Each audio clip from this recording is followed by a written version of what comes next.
talk about industry news, events, performance parts, trucks and accessories, shop talk, and we'll even do a little bench racing. The JBs Powercast starts now. Hey guys, thanks for tuning in this week. Here with Corey, as we always are every week. Welcome back. Good week so far, Corey? Mm-hmm. Yeah. It's gone by kind of fast. Yeah, it it's has been, actually. Kind of end of September, starting to cool off. Yep. Little fall. Got a nice evening ride on the bike in this week. Sweet. Nice little dusk ride, sort of. Yeah. End the season out. Yeah, it's good. Otherwise, no, things are doing good. And the way the weather's showing the next little while, look, although it's cooling off, but It's the decent. days and the early evening, it's actually really nice. Looks nice. Yeah. Yeah, so there's no complaints on that. We'll Not at take all. it. I'm interested on the news today. I see you got some pretty cool shit in there. There's a couple of reveals. There's an interesting story. Yeah, we'll jump right in. So the first one is a genuine news article. Okay. So this just happened pretty recently, the other day. California, of course, has always been different. Yeah, that's a good way to put it. They've always, been trying to lead the environmental movement, and that always applies to the automotive industry. Of course. Obviously, they have the CARB. Yep. They basically came up with all the rules that went into place for DPF, which literally changed the world. Right. Not that, a lot of that has to do with Europe as well, but as far as North America, a lot of that stemmed coming out of California. Obviously, since the 70s, I think, the 70s, the CARB was developed, and since then, with catalytic converters and the whole thing, they've really kind of changed the landscape, or they've continued to change the landscape of what cars effectively look like and how they perform in most of North America. Yeah. Those changes that they implement have huge rippling effects that we feel No question. every day. Yeah. So, in another big step, the California governor signed an executive order that is going to ban, B-A-N, ban the sale of gas-powered new vehicles in California by 2035. So 15 years from now, which, granted, is a long time. Yeah. They've given it a realistically long time stretch. It's not like it's like, hey, next year, But in 15 years, no more gas-powered cars to be sold as new vehicles. Wow. Wow, indeed. Actually, so specifically, the order is zero emissions cars. Okay. Which, as it stands today, are only electric vehicles. Right. Now, will there be something else in the next 15 years? I know the hydrogen has been on the front for 20 years, and we just can't really make it happen. Obviously, infrastructure is a huge issue. Cost is a huge issue. There might be some more now push to see that happen, but it's hard to know. But that being said, like right now, the only thing you can buy that's a zero emission vehicle is an electric vehicle. That's crazy. It is. It's hard to fathom that, yes, 15 years is a long time, and who knows what happens between now and then, but you're not selling what you're selling today 15 years, so that's a bold thing. And so, to clarify, this isn't banning the use of gas-powered cars. Nope. It's not even banning the sale of gas-powered cars, but new vehicles. So, like 2035 models will be no gas, not a single one, as far as California is concerned. Again, how far stretching is this going to be? I don't know. That remains to be seen. They tend to have a pretty big effect on the rest of their country, let alone most of North America. Yeah. But I don't know. We'll have to see. And again, 15 years, government can change. A lot of things can change. But I don't know.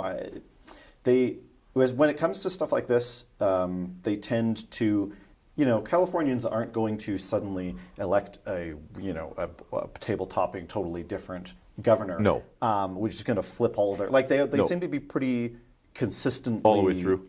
Minded as far as the population goes.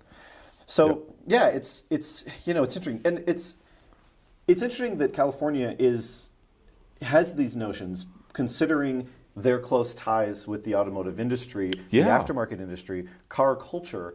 It's like you think of where in America probably has the most centralized car culture. It's probably California. I agree.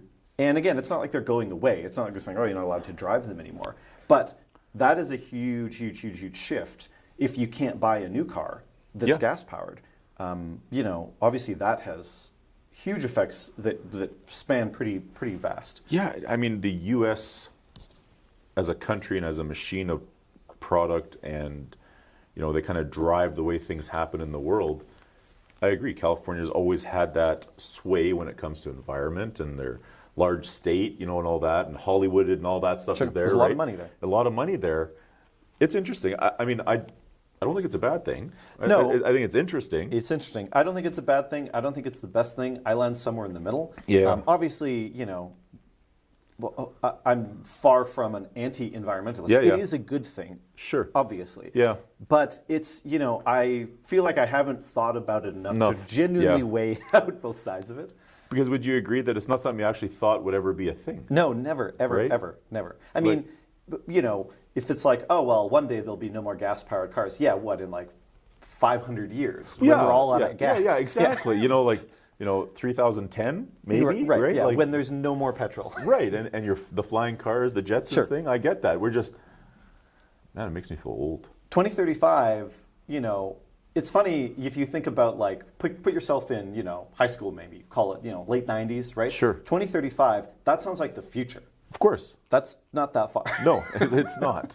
It's not. And yeah, wow. So, I mean, I guess, this kind of relates as well to our conversation last week about one day electric cars. No. It's not one day. Here's the day. One day is past. Yeah. And here is a very specific date in which, it's not like we're past the point of waiting for them. Yeah. Now we're accelerating to the point of only going to them. Right. Yeah, it's interesting. It's interesting to watch such a huge shift in the industry that we're in, to sort of actively see it unfold. That's really quite, I don't think there's ever been a fundamental change like this, maybe ever, as far as an entire powertrain. Right. Since the car has been invented. Yeah. It's basically been, a gas-powered motor. Yeah. Oh, yeah. Would you agree that I think North America will be the biggest, will have the biggest impact on us? Because in Europe, I really don't think that the car culture, to an extent, they use smaller vehicles that are very efficient, and mopeds and small things because fuel is expensive. Right. So them doing you're not going to buy a gas, that's great because now I don't have to. It's just here, pushrod V8, the big three, the whole thing. It just. Right. It's far more in our culture. Yeah. In the sense that, I mean, obviously, performance vehicles and that's a big part of that. Yeah. But traditionally, it's been about, if you're a performance enthusiast on the European side, it's not about buying a project car and building it up. No. And it's you buy a car that's been made to go fast. Right. And that's your fast car. Right. Which, applies over here too. But the mentalities are a little bit different. So over there, it certainly makes more sense that you want a fast car, here's the fast electric car. Right. And no one's going to have any qualms about that. Yeah. It's definitely, it's interesting. Like I said, it's not bad. Yeah. I wouldn't say it's strictly good, but it is very interesting. Yeah. Well, expect to see the JBs Powercast 2035 talking about That's right. electric vehicles only. Oh, we'll be selling, I'm sure that JBs will have all sorts of upgrade batteries and all kinds of stuff like that. Absolutely. Mm-hmm. Yeah, you bet. Okay, we'll switch a little bit and we'll go back to gas. Good old gas. Yep, you bet. So 2021 BMW M3 and M4 were just released, and there's some pictures of them. Me personally, I've never been a huge BMW fan, but I have always liked the M3. The M3 has always been their performance flagship, right? Yeah. Ever since, the E30, and that's become those cars for a long time were very cheap and very easy to find. Yeah. And then basically the drift community essentially got a hold of them and realized that these are really good platforms. Yeah. And now they're really hard to find and they're expensive again. So, there's quite a long heritage of obviously these cars going back and forth, but the brand new ones have just come out. M3 and M4, obviously a few years ago they split the M3 that used to be the sedan and the coupe. That's right. The M4 now is its coupe brother. I don't really know, again, why they made it into two models, but whatever. It is what it is. Styling is insanely aggressive, and I kind of love it. Yeah. Some people, the previous one, obviously BMW has the kidney grills. That's their signature look. Yep. they've been getting a little less BMW-y and a little more, they've been getting more angular and bigger and aggressive. Yeah. And people have been shying away. I say go for it. I do think, too. I think it looks killer. Yeah, absolutely. It's just a big, in-your-face face, you know? Yeah. Like, it's not very reserved. Traditionally, you know, BMW was sort of that kind of reserved gentleman's German style. You bet. With performance underneath. Yep. Now they're going full, like, you know, cut angles and nice lines, and I think it looks really good. I agree. We get a bump up in power as well. So the big power, the competition model goes up to 503 horsepower. Kind of like what you're talking about before, all the motors are forged now, forged internals, closed deck block, full variable valve timing. Of course. What does that mean? 0 to 60 in 3.8 seconds. Hey, it's pretty fast. It's fast because of, like you said, it's still the gentleman's car. It's got Absolutely. every feature you could imagine. Yep. It's heavy. The seats are refined. So Yes. drive across the country, drive anywhere you want. You're fully comfortable, and like we say, you still have the horsepower under your foot. Well, you know, and for sure it's got a comfy cruise mode where it's not that loud and it's insanely nice, and it's, you know, you've got all the climate control and air conditioned seats and everything you could ever wanted. And it looks good. Damn, it looks good. It really does. Yeah. And then you want to go M mode, you know, boop, and Hit all the of a sudden button. it's loud and it's drifting. It lowers itself to the ground. It's like, okay, Exactly. I can handle more than you can give me. Yeah, and it'll go 300 kilometers an Yeah, hour. which is awesome. The other really cool thing, and this is the first, is that BMW says that there's actually going to be an all-wheel drive model on both the M3 and the M4 with everything's obviously electronic. Yep. So the front differentials can be fully deactivated, so you can put it into rear-wheel drive, drifty fun mode. But at the end of the day, if you just want to drive it around, or if you want to sort of take it to more like a time attack sort of street road type thing, all-wheel drive M3 and M4, that is a first. And that's great. I think it's so good. And I think a lot of, like, well, we're talking BMW. I mean, the price tag on this is probably going to be substantial as one would expect. Yep. But you're buying this, it's a four-door, makes 500 horsepower. It's, like you said, touch the button. So you're getting the best of both. So it's like, hey, buy this daily and you're done. There's no, I need a sports car, because now you have it. Right. It's the And perfect like I combination. said, it's no longer the M series of the coupe always had that fast looking, it looked like it was moving, sitting still.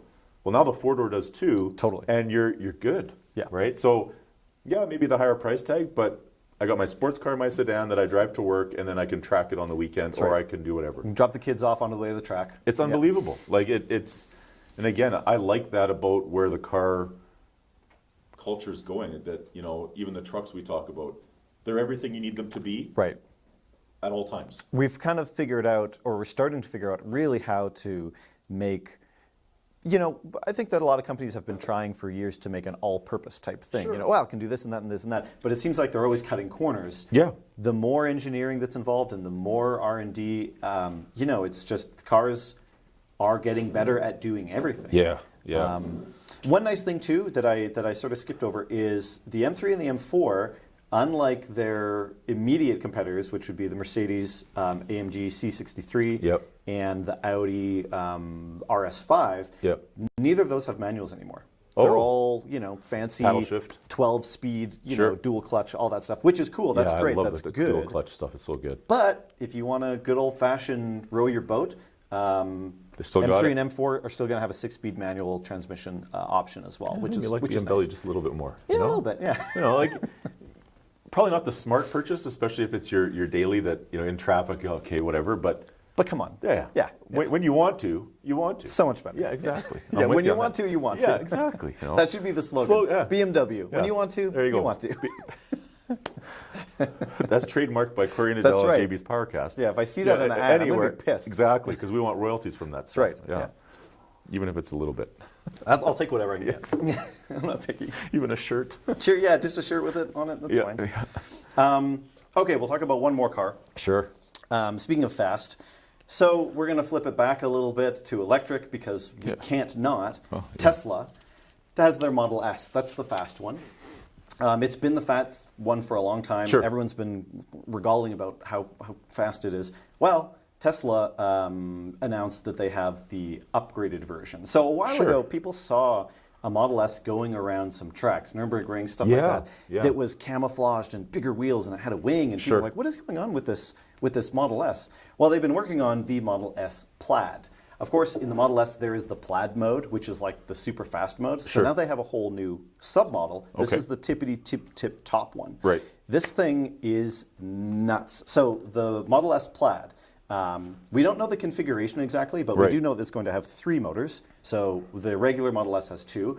I suspect that there'll be some real fancy torque vectoring combination going on here. Who knows? It's Tesla, so it's all kinds of crazy engineering and tech that I'll never understand. The combined output of those 3 motors is going to make 1,100 horsepower. I don't know the torque because they didn't release it, but it doesn't matter. Whatever it is, it's at 1 RPM. That's right. But that's the electric motor. You're not waiting for it. It's now, and it's instant. It'll be somewhere traditionally a little more torque or a little more horsepower in the pushrod V8. Depends on how it's built.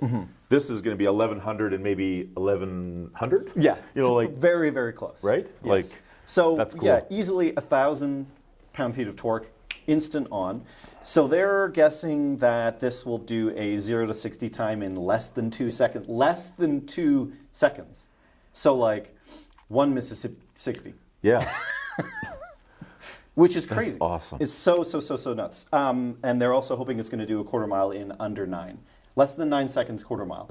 So if we're talking about race cars, what kind of race car does a quarter mile in less than 9, not 9, less than 9? Yeah. 8 something.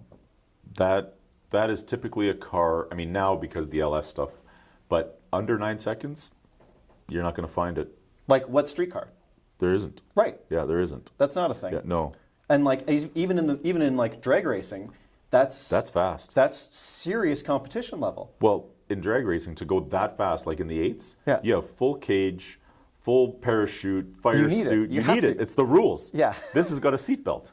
I love it. It's good. It's got a seatbelt and like a big touchscreen that you can watch movies and stuff on. Yeah, that insane. So under 9 seconds. So they've been doing testing at Laguna Seca, of course. Their lap time, just to put it in perspective, is 1 minute and 30.3 seconds. But they said that by the time it's out, they can probably shave another 3 seconds off. Just to compare it, that's as fast as the current production car record holder, which is the McLaren Senna. Right. Which is $1 million car. The best McLaren that they've ever made, which does it in 1 minute 27.62. So not only is it fast off the line, Laguna Seca is a world-class racetrack. We're looking at the Senna. Like, holy that's a hypercar. Shit. Yeah. Right. Yeah. You see one in your life, you're like, hey, you know what I seen?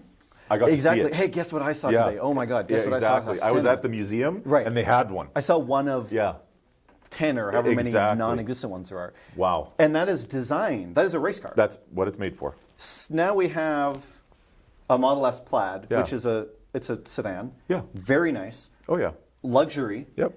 And not only can it lap as fast as that car, it'll also out-drag literally anything on the street.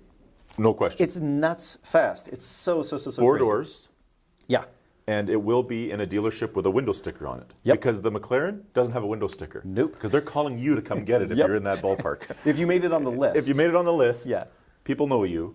That's right. You probably run a country. And this here, you got those. I'll take a blue one. Yes, exactly. Right? Just bonkers. It's bonkers crazy. Performance.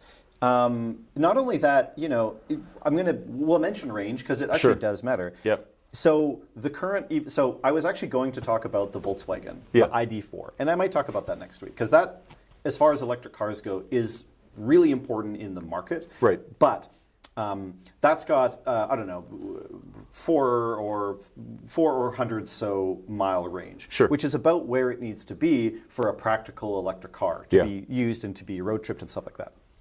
This stupidly fast thing has 520 miles of range. So 500 miles, you could drive it all over the place without even worrying 1 second about a charge. 500 miles is a long drive. Yeah, 850 kilometers or so, somewhere in there? Yeah. So, typically, the idea was if you're going to make a high-performance, really fast electric car, it's not going to have any the range. because it uses all the jam, obviously, for speed, right? Yeah. And the battery isn't designed to do that. Well, now they've kind of got best of both worlds, where you've got crazy range, better range than the commuter car. That's right. And it still will do 0 to 60, 0 to 60. Yeah. That's how much you like it, Corey. Yeah. All right. Exactly. All right. Yeah. In 1.8 seconds or something stupid like that. So it's funny, we compare it against the Senna, which costs, what, $1 million or so. This car isn't going to be cheap. No. But if you think about the whole broad spectrum, it's actually kind of a deal. It is. So the MSRP is $139,999.99. So 140 grand. 140 grand. But this is outpacing basically any supercar. Right. So who cares? Buy a new Porsche 911 Turbo. Yep. Look at a new Mercedes GT R3 or whatever it is. Sure. Ferrari, Lamborghini. They're 100,000 more than that. Right. So it's actually cheap in comparison to what, if you want to compare. Totally. But I think we have a problem because most people look at that and go, oh, it's a 4-door, it's not a 2-door. But hey, guess what? I'll take the extra set of doors and 1,000 horsepower. Right. It'd beat a Ferrari. Exactly, right? And it's a nice looking car. It's not like it's I have to get over the styling because I like the horsepower. No, it looks great. Looks fast, nice wheels, got the diffusers on the back. Totally. It's cool. It's a luxury car. Sure, of course. It feels as nice as it looks. Yeah. Yeah, it's cool. I mean, it's the Model S has only really been out for, I don't know, less than 10 years, which is a young, which is not, it's not an old car. No. And it's just getting insane. I'm wondering, how fast are these going to get before... They say, okay, right, before stop. Somebody steps in and is like, guys, we got to... obviously, speed limiters and things have been around forever. Yep. But at what point is it horsepower and torque limiters, 0 to 60 time limiters? It's like, guys, you got to slow down. You're making these too fast. Absolutely. It'll be too fast for you and I right out of the gate. You know what I mean? Average guys, we consider ourselves, I can drive. But pretty good driver. Instant 1,000 horsepower. Right. Any car I've ever driven, lots of horsepower, whatever, it takes a little while to get there. Uh-huh. This is now. Yeah. And it's all-wheel drive and has weight on the corner, so it's actually going to move. Yeah. It kind of sways me over, like we were talking with the 15 years from now, no more petrol vehicle sales. It makes me go, whatever. Right? And before it's like, no. Yes. No. Once big oil, always big oil. But hold on. 0 to 60 in what? Yeah. Exactly. It's like, screw it. Okay, I don't want to. Yeah, gas. All right, I'm over it. If I can buy that, because that's going to be 40 grand by the time that comes around. Right, exactly. I'll take this will be a 2022 or something like that. Right. So 15 years old already. Right, 15 years old. It'll be the old one. Yeah. I'm going to buy a used model. Giving them away. Tesla. Exactly. That's actually a pretty good point. Yeah. That's a very good point. Isn't that it's 140 grand now, right? Or it will be, sure. And there'll be a 2022 or whatever year it'll be when it comes out. 2022. It's interesting to think that eventually these will be used and secondhand, and the price will be half, if not less than that. Yeah. And you might not get your 500 miles out of it anymore. And maybe it only does 300 miles. Okay. Oh yeah, exactly. But that's now. In 2035, the newest model will be like, that would be the one. But hey, I'm going to settle for that. Right. Yeah. Exactly. And yeah. it's Geez, settling. I wish I could buy the Model S plus. Yeah. It does 0 to 60 in now. Now. Yeah. Has a range of 4,000 miles. And right. Recharges once a year and that type of stuff. On its own, wirelessly as you drive. Or as it drives you. Unlimited range. Yeah. Probably. Exactly. I'm sure that'll be the next thing. Well, you got even at 850 kilometers. To me, that's unlimited. It might as well be. Because hey, work in Edmonton, driving to Calgary. Right. Drive there and drive back, and you don't need to recharge. No, even if you're say taking you're going to drive across the country, you're doing a road trip. Most people, are they going to drive more than 8.5 hours? No, probably not. No, and at every stop that you make, you plug it in because they're there now. Exactly. So, it's cool. It's all coming together. Yeah, it is. Yeah. Yeah. Wow. Anyway, that's the news. Cool. So some interesting stuff. That's for sure. Yeah. Gas cars eventually going away. I mean, I don't want to say going away. I don't think they'll ever go away. No, I don't think so either. But they'll become antiquated. Sure. That's for sure. Yeah. I kind of hope that, I'm sure at some point we'll see a gas car, sometime in the future. You and I will be old with grandchildren. We'll be smoking a pipe or something like that. And we'll see a gas car, and we'll be like, that brings back memories. Yeah, We'll hear a car. What is that? Yeah, What is that sound I hear? Yeah. You hear that? You hear that? That's back a real in my car. day, Back that's in what my we day. drove. Right, yeah. God, I don't want to think that way, but... Yeah, no, that is kind of depressing. Yeah. And again, you just talk history or think of our grandparents. Sure. When Henry Ford came out, and that's a car telling our parents, right, or put it 2 generations, whatever. We'll get there, but now it's not going to be, there's no sound to it anymore. Or you're only allowed to drive gas vehicles on Thursdays or some shit like that, right? all the old-fashioned people get to drive on Thursdays, but they're polluting. That's right. Yeah. It'll be all the old people. It'll be history car day. Yeah. You can drive it on 1 day a week. Yeah. I hope we don't get there. Anyway, either way, it's interesting that we're in it right now. We're in the middle of it, and we kind of get to see it change and unfold. And I mean, it's cool. It's always fun to to watch the world happen around you. Yeah, I like it. I guess we're going to take a break, and you are back talking to Will Rowe, Putco. Putco, yeah, you betcha. Talk some about lights lighting and accessories and stuff. Yeah, some real cool. Cool, awesome. See you guys after the break. Thanks. Borla, the most known name in high-performance exhaust, offers 3 levels of sound: Touring, S-Type, and Attack, allowing you to get the exact sound you want out of your vehicle, with no drone in any gear at any speed or RPM. Improve the sound and performance of your ride with a Borla exhaust system. Pick up your Borla system and book a professional install at all JBs Power Center locations in Edmonton and Calgary at the guaranteed lowest prices, or shop online at jbspowercenter.com. Give your truck some attitude with an aggressive, lowered stance from Beltec. From basic lowering to all-out performance handling. Put it in the weeds with a one-box lowering solution. Achieve the look you want and gain the performance and handling you need. Professional installation and alignments available at all JBs Power Center locations. Shop the largest Canadian inventory of Beltec suspension at JBs Power Center in Edmonton and Calgary at the guaranteed lowest prices, or shop online at jbspowercenter.com.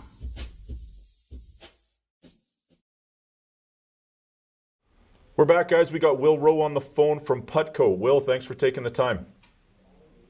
Yep. Thanks for having me. So, Will, I let's get right into it.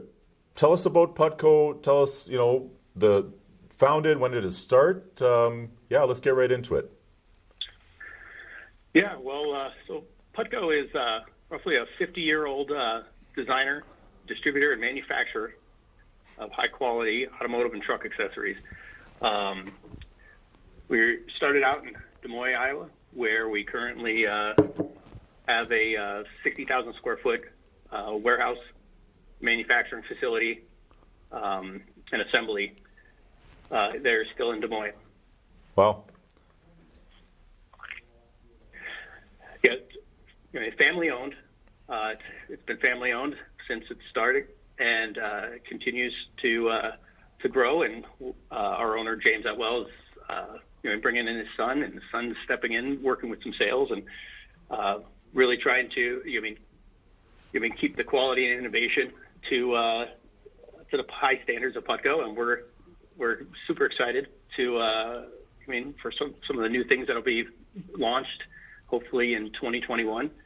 But really, first and foremost, our products are literally what keep us going. Sure. Trying to innovate, create high-level, high-quality products that are going to give you the bang for the buck, perform and outperform your expectations over and over. And this has been true since I first started selling Putco when I worked at a WD level 15, 20 years ago. Yep. So with Putco, Will, like when you talk about the company's been around for 50 years, what were the first products that really got it going? Like what was the product that kind of made Putco a brand? Well, I think initially they were really strong with running boards, and most recognized for their chrome trim. Yes. Years ago, it was just chrome trim was all of the rage. It wasn't available at the OE. I mean, we were manufacturing it and providing it for the consumer to accessorize and customize their vehicle.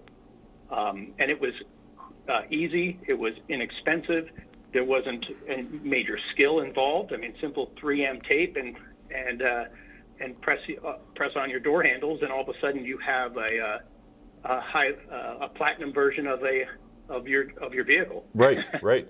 And Will, I'll be honest with you. Like when I first started with JBs, we had it on the shelf in the largest quantity possible because that's exactly what it was. You could buy your F-150, your LTX or LTR, whatever the Ford was at the time, come over to JB's, get your handles and your tailgate handle and chrome vent visors, and the truck looked unreal, and it cost you a couple $100 as opposed to, Yep. $2,500 at the dealership. Exactly. And that really, that whole styling concept of that era really catapulted Putco to the next level to really force them to innovate and create and see what the next trend was going to be. Sure. And then I think right after the trim, they really started getting into the grills. Yep. I remember they were really pushing the liquid grill, and I mean, I had to be in my 20s at the time, and this was a big deal because it was a water jet aluminum grill. We used a water jet to carve out and create the design. Create the grill, yeah. And that grill segment took off really well, and was the next big push of products that Putco had. It was really exciting because, again, you got a unique grill that, was OE quality. Yeah, and cut to fit. That's going to bend or exactly. Yeah. Exactly, and the fitment was phenomenal. Yeah. I mean, one of the things that when we talk about Putco is really the innovation that goes behind all of our products. I mean, is second to none. The engineers really work diligently with R&D to make sure that everything is covered. That there's never going to be a tab missing. There's not going to be a shape that's misformed. Right. Everything has to work and have the tolerances of OE. Yeah, absolutely. And again, that's a testament to Putco as a brand, their commitment to quality and standing behind their product. I mean, and I think that is the key to any successful business. Absolutely. Yeah. Yeah, and and you could see the companies that have stood the test of time, I mean, really follow those same core values. I mean, there's no way you can sustain a product if it's subpar, if it's not going to last. And so one of the important things that I like to, as a consumer myself, is I look at the longevity of a company. How long Sure. have they been in business? Sure. And do they make products that last? And it's good to be a part of this team. Yeah, you bet. So we've kind of been going a little bit through the product lines. Let's talk about, I think, which is another big success for you guys, is bed protection and the side rails. I mean, through the 2000s and the 90s, I mean, even till today, it's a great looking feature on the truck. Yeah, it's unbelievable. That category, bed protection is always going to be there. The OE has come out with their own form of bed protection from factory now, which has slowed some of the sales. But initially, it was, if you didn't want to damage the top of your bed, you had ABS solutions, which were pretty common. Yep. But then you also had the Putco stainless steel solution, which gave it that trim, high-level look. Fit and form was perfect to the OE spec, and the customers loved it. And the complement was the bed rail, the bed rail itself. Right. Those bed rails came on. I mean, whether you're using it just for aesthetics, make your truck look unique, or you're using it for a purpose to tie things down. They were quick, easy installation for the do-it-yourselfer or for the shop to install. And we had so many different styles, and to this day we still sell a majority of these styles that we were selling 25 years ago. Sure. Again, the commitment to the quality and the innovation of the product and like you said, that's the reason it hasn't gone away. Like, chrome looks good on vehicles, so I don't think that segment's ever going to go away. Yes, like you said, the OE guys are starting to come out with more options, which affect aftermarket retailers like ourselves and producers like yourselves, but it's still something that somebody wants to do. Yeah, I like chrome door handles on my truck. It sets it off, or a rocker panel, or like you said, a grill or something like that. So that's cool, and I think you'd agree. I don't think it's going anywhere. Mm-mm. Yeah, no, I agree. There's still a demand. I mean, what we're finding is that you're getting some folks that are customizing. You look at the square body Chevy. That truck is exploded right now. You bet. And there's SKUs that we have that we were thinking at one point, I'm sure, of going away, and the resurgence of that body style. All of a sudden, people are nostalgic. They want to make that look the way it did, or accessorize it a specific way. Sure. And it's great to have product that's still trendy and that's still relevant for those classic applications. Yeah, and you're right. We talked about it last week. We had Beltec on the phone with us, and yeah, those square body trucks and guys wanting to make them look like they did when they were in high school or whatever it was. So that's real cool. I want to shift now into something, because we're getting into at JBs and in our morning part of our news here. The fall is coming, and we're getting right into the heart of lighting season. And I want you to just tell us a little bit, how did Putco get into lighting, and how did the transition happen to have such a great lineup of lighting products for the consumer? Well, it all stems from our owner, James Atwell. He is an incredible innovator. He's always looking for the next best thing, whether it be, I'm sure he wakes up in the middle of the night and jots down ideas, but he saw there was a growing demand for the halogen bulbs. He saw that the potential was there for the aftermarket.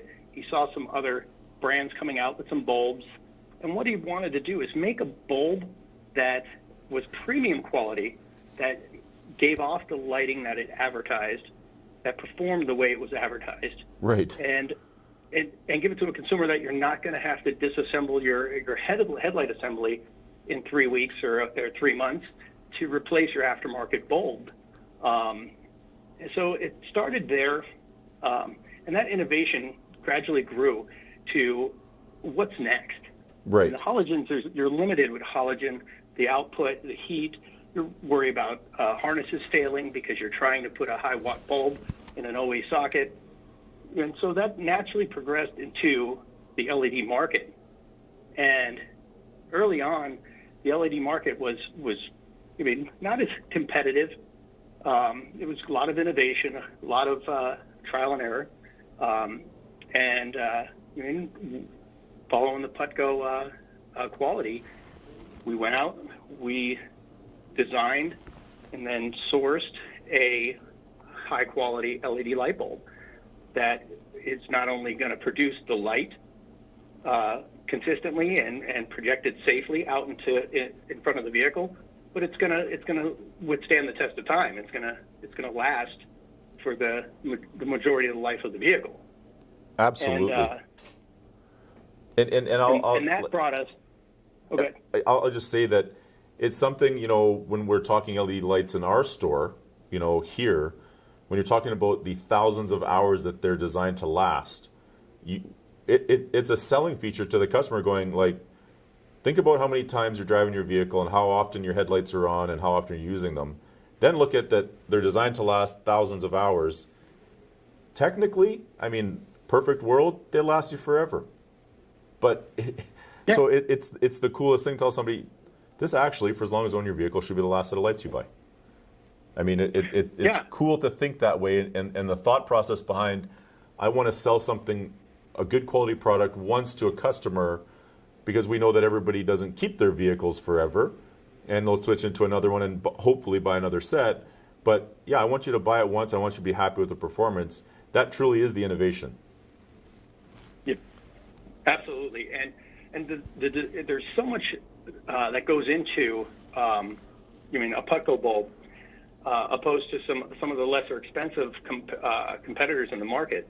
I mean, one of the most important things that the consumer and the installer have to realize is that the housing is designed for that halogen bulb to be positioned in a specific spot to refract the light in a specific way down the road. Exactly. Giving you a clear view, but also not scattering the light out, and also keeping a line so when you're driving down the road, you're not blinding drivers with your low beams on. Right. And so when we design these, if you take your halogen bulb and set it next to a Putco Nitrolux, for instance, you'll notice the position of the filament on the halogen bulb is the same size and is in a similar position on our LEDs. This way, when you install the bulb and you clock it right, it's going to refract the light exactly as the OE was designed to, except for it's brighter, clearer, and it projects further. Right. That's incredibly important, because if you take a light that is just going to spew light everywhere, it's just going to really make a wall of light in front of you. It's going to tick off the drivers, and if you don't have, if you're a slightly inexperienced driver, there's a potential you're going to have some road hazard issues. Sure, absolutely, and that's exactly right. Like when you think about how important it is to have good lighting in your vehicle, but it's one thing to put and again, I'm glad you hit this point. It's one thing to put a good set of bulbs in your vehicle, but it matters how they're aimed and the direction of the light, because if they're scattered, then really they're doing nothing other than just being bright right in front of you. But having something designed so that when it's clocked properly, that it actually gives you view down the road, that's the idea behind good lights. Exactly. And one of the biggest issues LED lights have is heat. Yes. And you're putting a lot of amperage through them, so they require to stay cool. Yep. So there's there's an active, which will have a fan, and then there's a passive that has some kind of radiator system.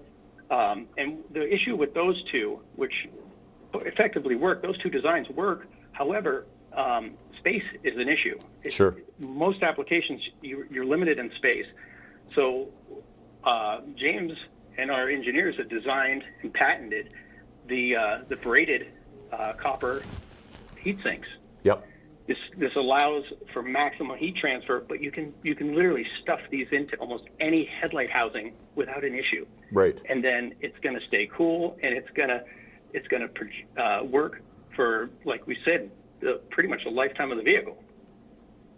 And that is, like, over the years with LEDs and how they've advanced, that technology or the innovation of those engineers thinking about heat sink as opposed to fan, I think was a game changer, because a lot of the vehicles, if it wasn't a square body Chev like we were talking, and you had 4.5 feet behind the headlights between the grille and the radiator and everything, now every vehicle is so compact and tight and everything is designed to fit within 2 inches of space.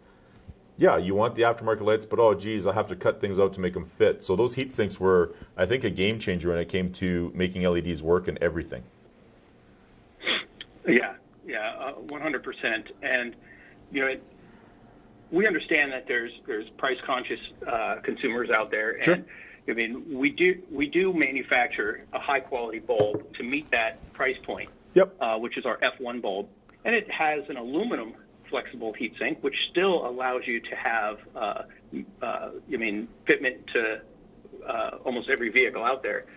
But it doesn't project nearly as bright of light or as colorful of a light as the Nitrolux does. That's the higher end, but it still performs far better than a lot of the lesser expensive brands in the market. But it's a necessary. You have to have your premium, and you got to have a cost effective, because folks want a product that's manufactured with the quality, innovation, and the long-term history of Putco. And so we like to make sure that we're covering all of our bases and making sure the consumer has plenty of options. Yeah, and there's a lot of consumers out there, and you have to have both options, and that doesn't mean that one is crappy and one is you have to buy it's quality product across the board. But just like when you're buying a vehicle, the additional options cost a little bit more money, but you're still getting a quality piece regardless of the one that you're buying. Yeah, definitely. We've talked, switching in for Putco and getting into the lighting, seeing a void in the market and what somebody, will potentially need. And I think it's a huge market segment for aftermarket and for, OE. I mean, they're starting to put exactly what you guys are selling in their vehicles, so that should tell you something. But let's talk about the Blade from Putco, because we do sell a lot of those here as well. Yeah, the Blade is incredibly unique because, I mean, growing up, the first tailgate light bars were just little strips, little tubes of maybe with 50, 60 LED lights in it. Yep. And it was very crude and just, it did the job and it was cool at the time, but it really wasn't efficient. And every so often you'd drive down, you'd see somebody with a Blade, and not a Blade, but with a light bar that would actually have half the bulbs burned out. Sure, absolutely. And it would drive me crazy because I would say, why wouldn't you just take it off? Yeah. At that point. So what James and the engineers have done, they've taken this the actual truck tailgate light bar to the next level and created the Blade. The Blade is a fully encapsulated LED strip that has over 2,000 individual LEDs in it. Crazy. And it's incredible. It's flexible, so it's not something that you're gonna, if you bend, it's gonna snap. It's incredibly durable.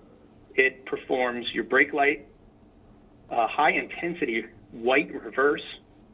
It'll do red turn signals or amber. Yeah, cool. Depending on the application. Yep. But the great thing about it is the fact that there's so many lights, it's incredibly bright, and you'll never notice if you lost one LED. Right. Probably wouldn't notice if you lost 10. Right. But generally speaking, I haven't seen an issue where we've lost the whole thing without some catastrophic issue. Sure. And they look good. The LEDs are bright. They're rich in color, and I mean, we sell a lot here through our JBs location and through our wholesale Dick's Performance because they're durable, they last. But ultimately, when they're on the truck, and we just had a little visual up here on the screen for us, they look good. Like, and that to me, I'm with you. If half of them are burnt out, I would be the first person to take it off as well. But they do look good for sure, and that helps in wanting that look in the back of your truck. Yeah, definitely. And so, there's each one of them comes with a 4-way flat, so it's easy if you just want to plug it in. Exactly. And then we do also make quick connect harnesses. And I like the idea of the 4-way flat. I'm not a wiring guy, but just to be able to get it and do a simple plug in and go, it's great. But I like the fact that there's not 12 wires sticking out of the end of it that you had to figure out. It just plug it in and go. Just looking at through our podcast here, let's talk about the Hornet. Yeah, the Hornet. So I had the opportunity, the first time I saw the Hornet, it was a few months ago, because I didn't mention, I'm only with Putco around 90 days now, but I've sold it for quite some time. But I had an opportunity to actually get it in my hands, and I've worked with commercial fleet upfitters and so forth that used several different types of lighting, emergency lighting, and when I had this unit, it feels like a solid piece of like ABS plastic that has these sleek lights all the way around the perimeter fully sealed. You can tell it's just 100% quality. I mean, you could probably smack this thing with a stick, and it's going to just do nothing. Right, right. But the light it puts out is incredible. It's all amber. It has 30 different functions of strobing that you can program with just a toggle switch.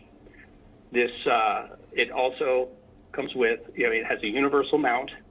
So if you're going to mount it to your truck cap, roof, whatever, but we also have application specific, which integrate the mount into the third brake light. Cool. I mean, it's unbelievable. I mean, you pull out the screws for your third brake light, it gives you not only access to getting the wires into your vehicle seamlessly, but it also gives you a sleek mount that's very OE looking. It looks like a rugged piece, and I, again, we have the visual up here, and I mean, we're in Alberta, so industry's big here. The guys working off the highway and down lease roads and stuff. I think this would be a great application, and it needs to be that durable. Like, trees and brush and sticks, like you're talking, like it's got to be able to stand up to that stuff. So it's nice that Putco has that piece that's designed to, stand up to the elements. Yeah, and that it will. And it's priced really competitive. I mean, in my opinion, it should be more. Right. Sure. But it is a really solid piece, and it's our introduction right now into the emergency lighting category. Yep. And typical Putco standard, it's got to go big or go home. Right. It's either right. Make it so it's going to be better than what's out there and it's going to last, or don't make it at all. Yeah.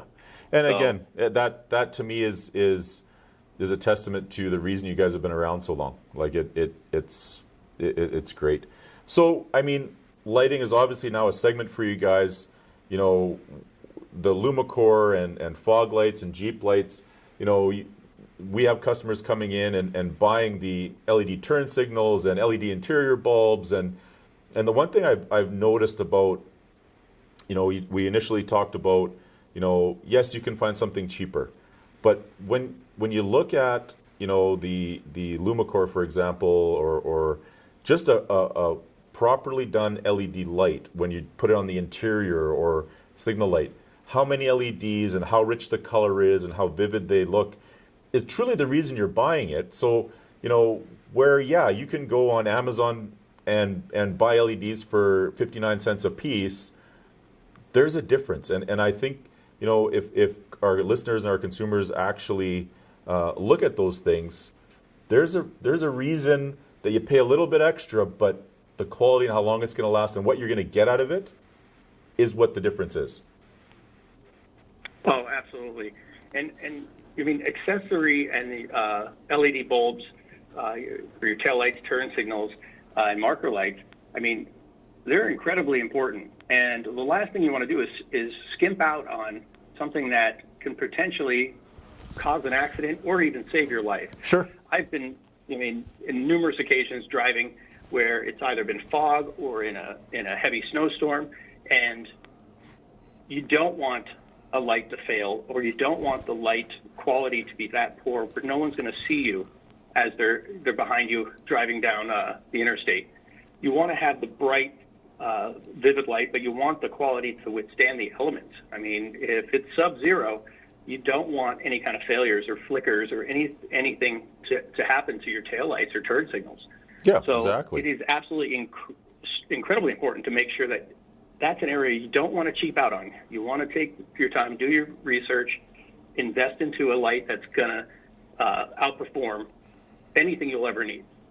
Yeah, and you're right. Like, when you need the lights, you want them to be the best, because you're driving somewhere, you're on the side of the road. How about in the middle of the day? Like, it doesn't necessarily have to be in a bad element situation, but you're pulled over on a highway, you have your hazard lights on, and they're flashing, and they're completely visible in the brightest of the day. That is a safety feature. That is something that I think we take for granted. Oh, it's the middle of the day. But with so many things happening as people are driving and distractions, having a good flashing light and a proper light at any time of the day, let alone at night or in severe weather, is important. And you're right, it will potentially save you from having any type of an accident. Yeah. One of the things I'd like to mention about the Lumicore, we make an HC series, which has a quick pulse function. So once the brake is depressed, it'll illuminate the bulb with 3 quick pulses before it goes solid. Right. This is great in high traffic areas, or if you're, for motorcycles or side by sides, and if you're in inclement weather. Those that little feature definitely can save a life. I agree. And it's funny, I see that on emergency vehicles now quite a bit. They have that initial quick flash before when they're braking or something like that. I think it's good because it definitely gets your attention. Talk about the Jeep lights. The last few guests we've had on our program, Jeep seems to be something that everyone dabbles in right away in the aftermarket. Tell us about Putco's offering in Jeep lights. So the Luminix headlamps are a 7-inch round, pretty much universal headlamp, but it was initially designed for the JK Series Jeep. It's a very unique design. It doesn't have a reflective housing. It has about 14 individual LEDs. The low beams at 7,200 lumens. The high beam, I believe, is 12,000 lumens. Wow. It's incredibly low watt. It's IP.29 rated, so it's rated for dust and moisture protection, and it has a 50,000 hour light bulb life. But again, this is a very unique product. So it's in an aluminum housing. It has laser etched. These are DOT approved. Because of the light that they project and how they project it. So that's one of the things you want to take in consideration when you're looking at upgrading your headlights. There's 100 different manufacturers of headlights out there, ranging from $30 to $300. And there's a reason why. Yep. A non-DOT approved light not only could affect, like here in the States we have vehicle inspections, but it also is a safety hazard, because then again we go back to spewing light all over the road. Sure. And blinding drivers. Yep. So these are DOT approved. For the backside of the Jeep, we have, in my opinion, the best LED direct replacement tail light. It is, fully encapsulated housing. It looks like it was machined out of aluminum, but it's ABS plastic. Sure. It's got 2,400 lumens in the back of light only. It's got a sequential turn signal. Real cool. And it's fully encapsulated, all solid state design. Again, it's IP69K, water resistant, dust resistant, the highest rating possible for the taillights. It's by far. It's a shame that there's so many low end, inexpensive taillights that are on the market that people seem to be gravitating to. Sure. Because seeing this on the back of any Jeep, it is so unique and it's so impressive that I think it's definitely the best Jeep taillight out there. And I've owned Jeeps for a lot of years, and sure. Quite frankly, I wish I had this. Yeah. Yeah, and again, it's I don't know what it is about Jeeps. I mean, I understand the popularity of them and that there's a lot of them on the road, but Jeep seems to be like the testing ground for everybody, and when the product comes out, it's designed to be, like you said, durable and last, and because guys use Jeeps for what they are for the most part. They're a rugged vehicle designed for the enthusiast, but now they're on the road. But again, having a good solid light on any corner of your vehicle will definitely, give you the look and give you the safety and the features that come with it.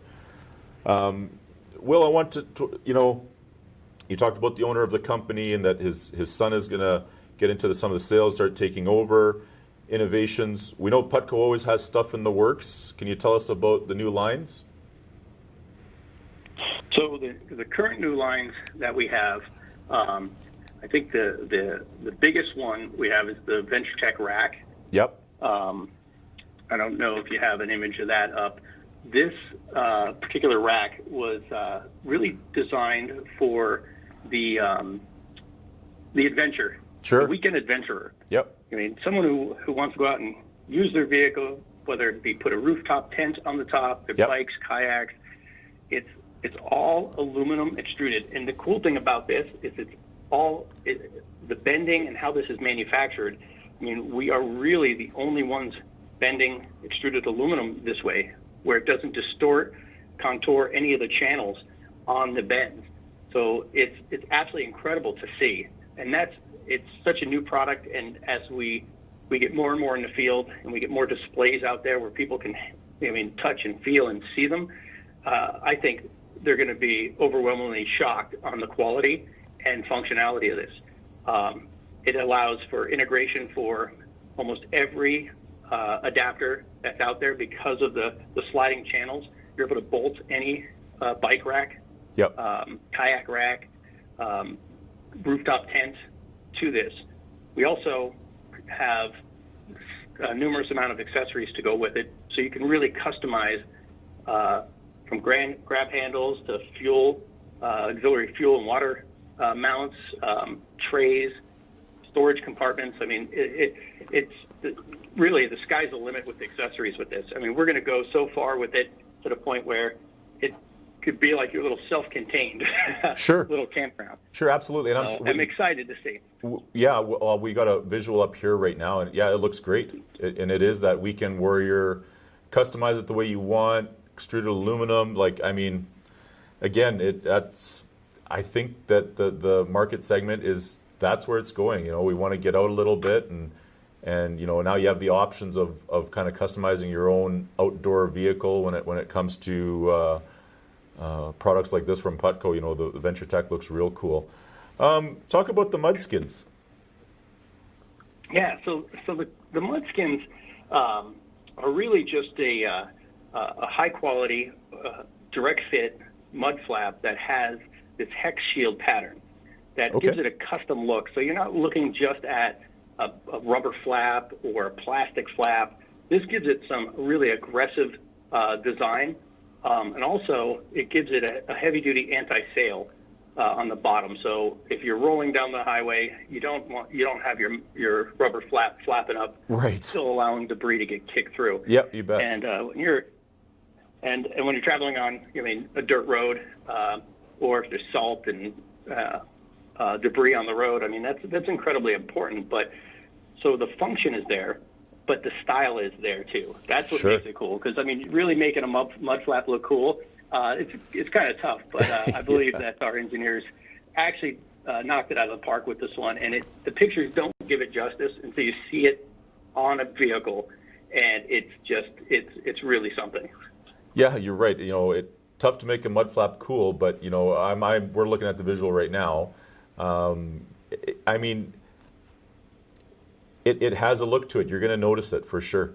It's interesting. I agree with you. I don't know how do you make a mud flap cool, but you guys gave it a great shot there to, set it off a little bit than your traditional, like you said, big rubber flaps that just hang down. Yeah. So Ford bumper inserts, is it just for Ford, or are you guys going to go through all the major manufacturers?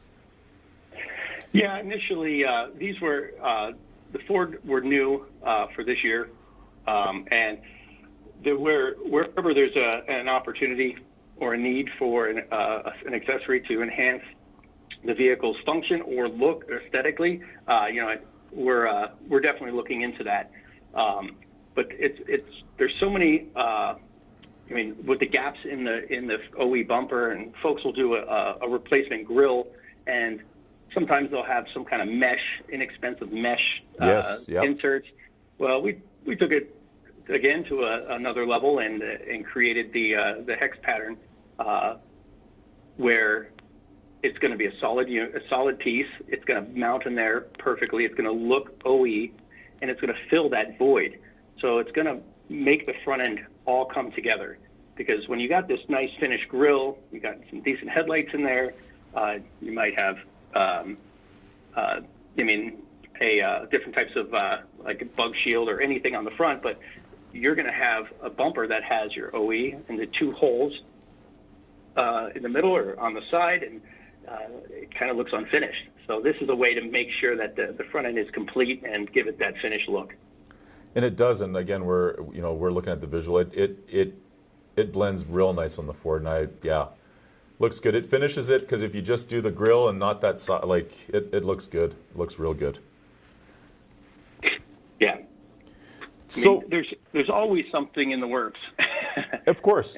Well, I mean, you said it yourself. The company, the founder of the company, and the lead man in the company is at heart an innovator and is always looking for the next thing that he can either improve on or throw into the marketplace that there's a demand for. Yeah, absolutely, and that's one great the reason I came to work with Putco was simply that innovation. It seems like nowadays, with everything going on, there's so much chaos in the world, and it's hard for the innovators to really innovate and be creative. They get so run down and beat up with politics, health concerns, everything. Sure. But when the COVID hit, I mean, it was in a majority of manufacturers, wholesalers, everything. Everybody kind of tried to scale back and protect themselves and kind of get in defense mode. Sure. Where Putco put the pedal to the metal. They put the pedal to the ground. We made sure we had more than enough inventory. Made sure we're still innovating. Nothing skipped a beat, and that impressed me so much, because that's the type of work ethic that really makes companies great. And is an organization perfect? No. But the important thing of any organization is that you strive for perfection as much as you can. You do the right thing. You produce a quality product, and good things will come back to you. Well said. Really well said. So if people want to follow Putco social media-wise, Will, how do they do it? Yeah, we have Putco on Facebook. We do have an Instagram, and a lot of the updates will come through at our website, www.putco.com. We'll have catalog updates. There's a full resource on the bottom that will tell you more about the company, new products. It talks about our MAP policy and how we really fight for margins for our distributors and the jobber to maintain that profitability. So that's important to us. There's also a link on our website that allows a customer, if they have a warranty or a tech concern, they can immediately contact our tech support through this link, or process any kind of warranty claim through this portal. 8 questions, submit, boom, done.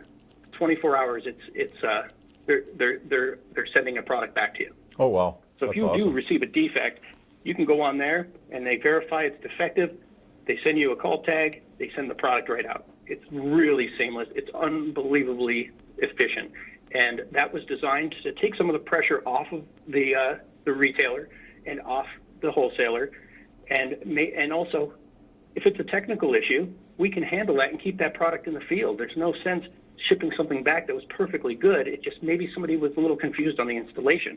Yep. So this affords us to make sure that we're not only offering a quality product, but the customer service side, we're supporting you as well. That's great. And again, making it easy for the consumer and having a high quality product that you pay for and you enjoy is the nature of being successful in the aftermarket world, for sure. Will, thank you very much for taking the time to be on our Powercast with us today. We appreciate it. We stock Putco at JBs Power Center. We always have great stock on it. They're a great product, and when you need lighting or accessories, come to JBs and see us for Putco related products. Thanks for tuning in this week, and we'll see you next week. Thanks for tuning in to JB's Powercast. check out jbspowercenter.com for the latest updates. You can find the JBs Powercast at jbspowercenter.com, YouTube, and Facebook. Don't forget to like, follow, and subscribe. JBs Powercast is a JBs Power Center production and is produced by Stephen MD and Sean Lansman.